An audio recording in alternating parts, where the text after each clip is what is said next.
Sagittarius. Yes. Let's get right into it. Check your Jupiter. Where do you have Sagittarius in your astrological chart? All the information looking for is in the description box down below. Thank you so much for supporting Sikiksyd.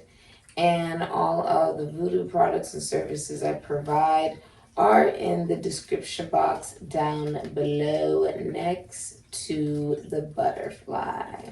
All right. This is for Sagittarius. All right. Welcome. Welcome.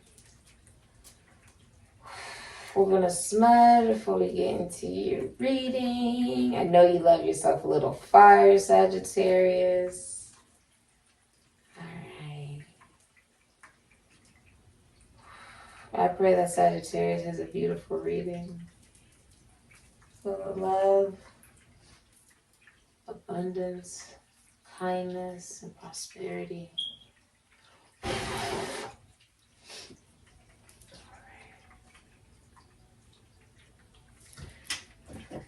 You can find the Hagadi's torch in the description box down below at my shop. Okay. Okay, what do you hide from within yourself, Sagittarius? Spirit is tickling my nose. What do you hide from within yourself, Sagittarius? Some of you garden. You have like you may farm or garden, or you may start to garden. You have Euphoria, 30. This is Aquarius, Aries, Scorpio, Taurus, and Libra energy. Euphoria.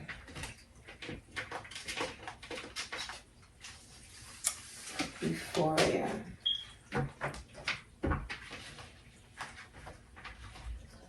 You know, I feel like you're not looking at life the way that others may be looking at life. You're looking at it from a very individualistic perspective. Like, what works for you. And that you only want to surround yourself with people who sort of believe in what you believe in. A lot of you own your own businesses. I feel like what you hide from yourself is the opportunity to birth a new you. Look at that. 4 of Wands. Venus and Aries could be Scorpio. You hide from a new structure, a new foundation, a new sense of identity, a new way to love your identity. Ooh. A new way to love. Yeah, 6 of Swords, Aquarius, and Mercury. I feel like you haven't been listening to your ancestors about this. Thank you so much for all of your kind comments, likes, subscriptions, donations, readings, bookings, DMs, messages, reviews, and referrals. You guys are amazing. I love you so much. All right. The hidden energy is actually the 8 of Wands, Sagittarius, and Mercury. What you hide from is the messages that you're receiving. You know, for Spirit, almost like this could be travel. This is romantic messages going back and forth. This is FaceTime. This is, you know, a lot of messages going back and forth. Text messages, emails, smoke signals, whatever it is that you use to communicate where you are from. Something about this is very otherworldly. A lot of you guys are from other countries. You were gifted where you are right now, geographically. You were gifted that because you were very good in the past life. So you were gifted the opportunity to have an abundant living in wherever location you are, or wherever you may be even able to travel a lot. And that is the blessing you were given in this lifetime. I feel like what you're hiding from is your own way of communicating and thinking, your own routine.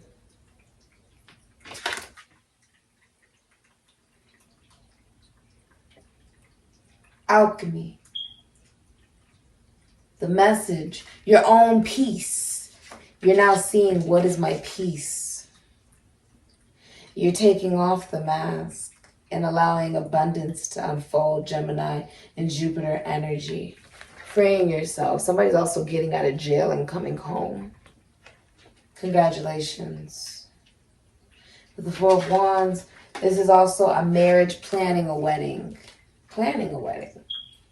Being excited about a relationship.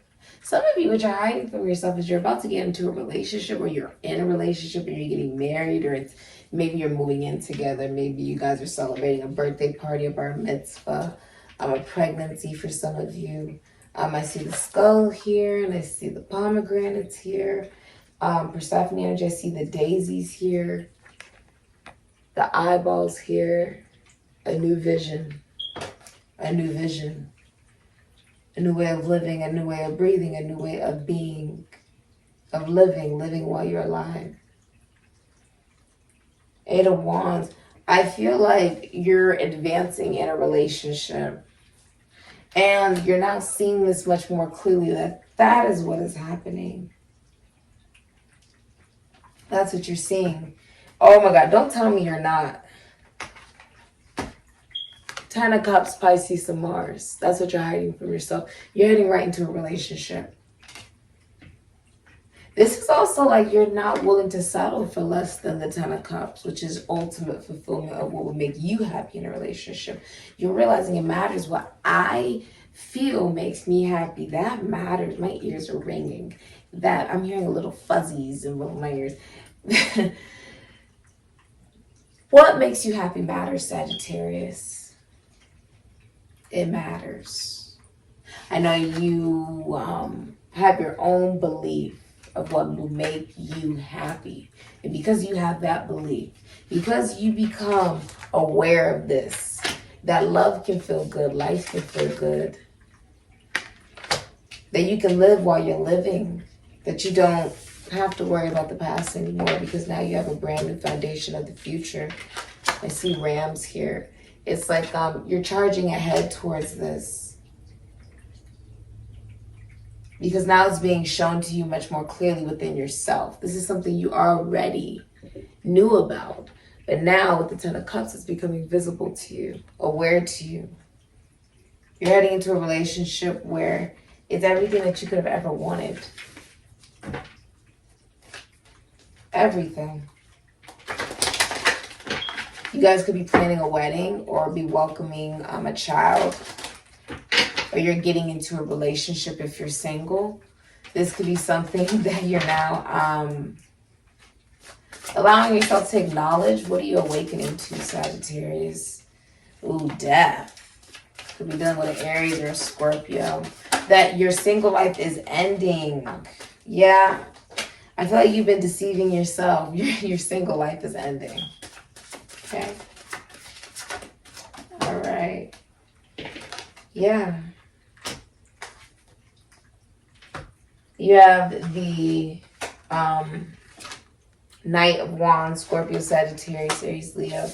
The World, Aquarius, Taurus, Leo, Scorpio, Capricorn. Seven of Swords, Moon, Aquarius, and Death, Aries, Scorpio. If you're in a relationship, you may be awakening to the fact that it's short term.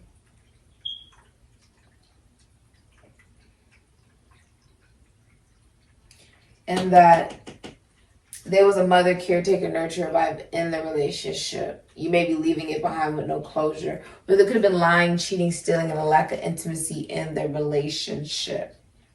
Okay? Others of you, you could even be traveling with your partner or your significant other. You may be realizing that you've been repeating past patterns. Okay, sabotaging. Moon in Aquarius, Aquarius, Taurus, Leo, Scorpio, Capricorn. Sabotaging, and that's what you're transforming. You yourself are transforming from statue, right, into not just what you imagine with the mushrooms here, but this is karmic law with the vulture, Libra energy. With the snake, it's very transformative. It's about respecting the masculine energy within yourself. Especially sexually. There's a whole transformation within you.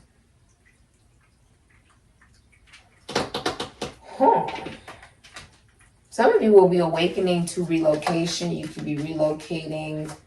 A lot of you are going to be awakening to the fact that you're actually heading into a relationship. And that means that you've had to leave behind. It's almost like you left behind something that you realized by staying in it, you were repeating past patterns. You were sabotaging yourself from greatness. You allowed yourself to go through this portal. And there's someone that met you at the portal, because I see this little person. Hold on. I see this person in the gateway here, all the way here. So it's like you met someone there. Okay. You have the Ace of Cups that flipped over when I was trying to move your cards. So I'll read that, and I'll also get another card for you. Okay, Sagittarius.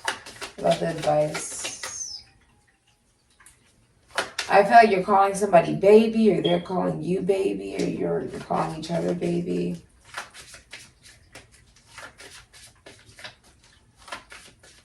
Some of you are starting a relationship like behind closed doors, and this is fame.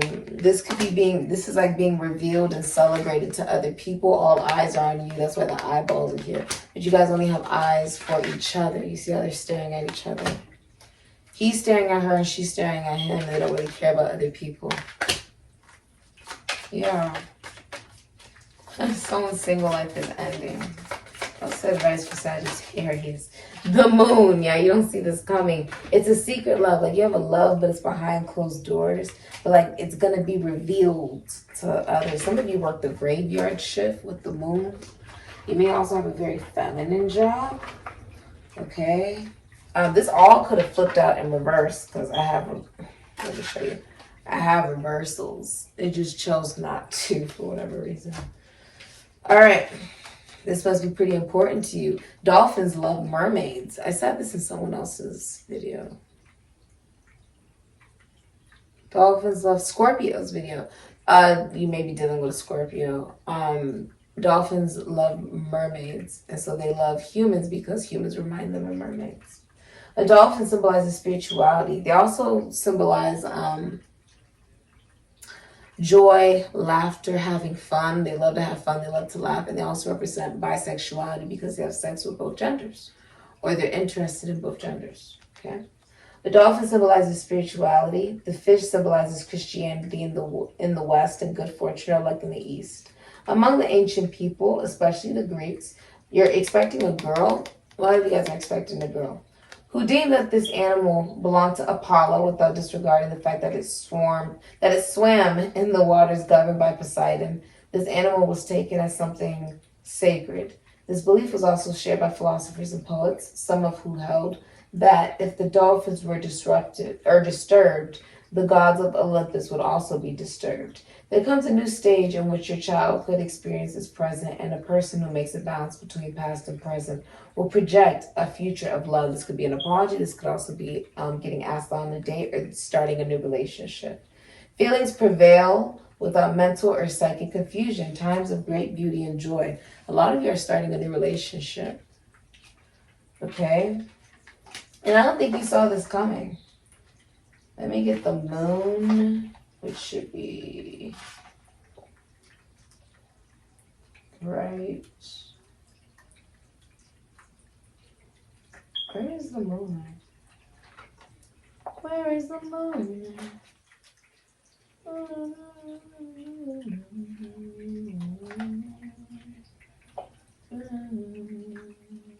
Here it is.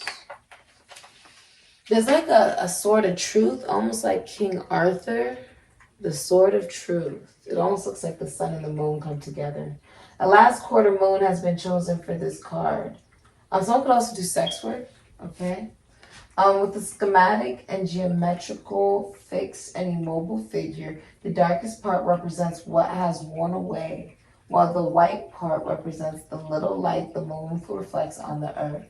Tears, pain, run down from her diamond-shaped tips. 3 summits of stone and earth, the material, point toward the sky, the spiritual, as if asking for a chance or opportunity for salvation.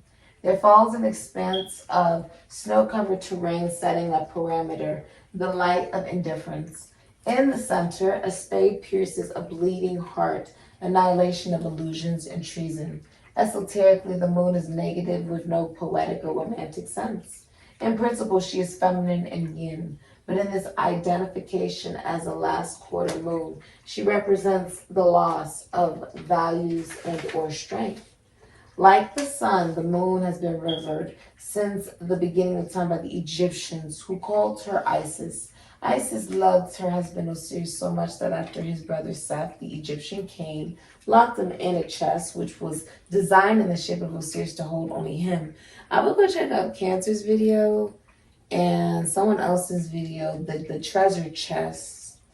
That could be significant to some of you guys that may feel you have Egyptian past lives, okay? The fact that the treasure chest is like X marks the spot, you have to dig it up and then you have to take the chest out. Then you have to take the risk of actually opening it up and being willing to receive what's in the chest. Okay, and threw him into the Nile. And Nile's not just a river, right? There's the Nile. Isis succeeded in resuscitating him by using magical formulas. This was, Isis resurrected him after 7 days. I myself have Goddess Isis amulets. The Phoenicians called her Astarte, the goddess of love and fecundity. The Yoruba do not consider her an Orisha, but realize her importance and relationship to humanity. She exerts an influence on births and psychic abilities. The Yoruba relate her to the feminine, thus the symbol of the full moon with Yemaya, and everything related to nature. Yemaya is right here, actually. For magicians, a full moon may either be good or bad because both the positive and negative poles are contained in it. The most developed countries in technological and social terms have studied the moon, particularly regarding how this satellite of the earth influences the tides, women in labor, and the human nervous system, which is altered in many people during the full phase. This is confirmed by a greater number of suicides, murders, rapes, robberies, etc., which occur when the moon is full. This is to say she has great power over human behavior. Even nowadays, we refer to a highly strung or ill-tempered person as a lunatic. For the esoteric in general, the last quarter moon is far from having the benevolent character accorded to it by poets or sought by lovers. Rather, the moon in its crescent quarter is considered in general as the great benefactor of all things. This is about sadness, depression, grief, sorrow, hidden enemies, Lilith, the dark side of the moon, negative charges, bad spiritual influence. This can be about torture, abduction, loss of freedom, nervousness, nervous system imbalance that could lead to madness, terror, uncontrollable fear, slander. It may also mean alcohol or drug abuse or any kind of harmful or highly detrimental dependence. So, with the Ace of Cups and you have the moon, I feel like the sword is also the sword of truth, also like a discovery of what makes you feel emotionally safe, emotional intelligence, and clarity of one's own self-love through the darkness of their own illusions and fears, about receiving love. Very interesting. I feel like that's exactly what you're doing, is you're receiving love because you've learned how to love yourself. Wow. Congratulations. This has been your reading. All of the services I provide and all of the voodoo products I start in the description box down below next to the butterfly. Ashe.